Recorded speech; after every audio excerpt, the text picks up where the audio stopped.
মঙ্গলবার president Donald Trump যখন জাতিসংঘ সাধারণ পরিষদে বক্তব্য দিতে যাচ্ছিলেন, হঠাৎই বন্ধ হয়ে যায় এসকেলেটর বা চলন্ত সিঁড়ি। পরে বক্তব্য দিতে গিয়ে ট্রাম্প লক্ষ্য করেন টেলিপ্রম্পটারও কাজ করছে না। ট্রাম্প এতে হালকাভাবে মন্তব্য করেন, জাতিসংঘ থেকে তিনি দুটি জিনিস পেয়েছেন, একটি খারাপ এসকেলেটর আর নষ্ট teleprompter. These are the two things I got from the United Nations: a bad escalator and a bad teleprompter. Thank you very much. And by the way, it's working now. It just went on. Thank you.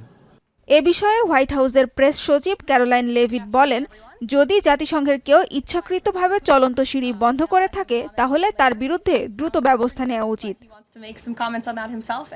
কিন্তু জাতিসংঘের মুখপাত্র Stephen Dujarric বলছেন, সম্ভবত মার্কিন প্রেসিডেন্টের জাতিসংঘে প্রবেশের ছবি ধারণ করার সময় ভিডিওগ্রাফার ভুল করে এসকেলেটরের সেফটি ফাংশন অন করে দেয়, যার কারণে সেটি বন্ধ হয়ে যায়। তবে জাতিসংঘের এমন মন্তব্যের তাৎক্ষণিক কোনো প্রতিক্রিয়া জানায়নি হোয়াইট হাউস। অধিবেশনে ট্রাম্পের বক্তব্যের সময় টেলিপ্রম্পটার কাজ না করার বিষয়ে জাতিসংঘ বলছে, সংস্থাটি টেলিপ্রম্পটার সঠিকভাবেই কাজ করছিল, তবে হোয়াইট হাউস তাদের টেলিপ্রম্পটার নিজেরাই অপারেট করছিল। সানজিদা ইসলাম তন্নি, এখন বিশ্ব।